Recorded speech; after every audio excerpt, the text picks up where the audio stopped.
Жүректің шипасы, давасы 5 нәрседе деп айтышат алымдар. Дене мүчө ооруганда эле жүрөк дагы ооруп калат экен.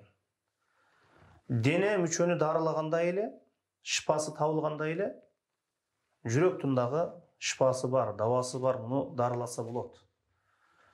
Мына ушул нерсе жүрөктү тазартуу, оңдоо, мына ушул 5 нерседе экен. Биринчиси кыраатул Кур'ан бит-тадаббур. Кур'ан-ы Каримди тадаббур менен кыраат кылсак, ой жүгүртүп окусак, мына азыр жеңил болуп калды. Телефонубузда деле Кур'андын котормолору бар.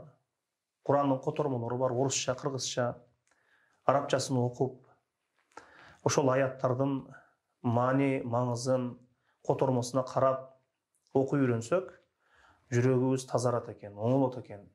Бул биринчиси. Экинчиси бул курсакты бош кармоо, өтө тоюп албоо.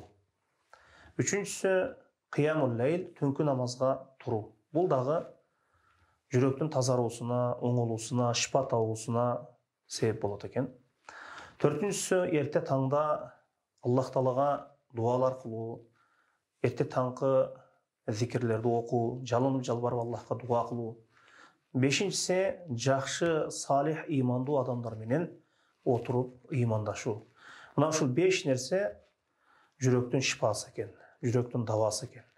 Wallahu a'lam bis-sawab.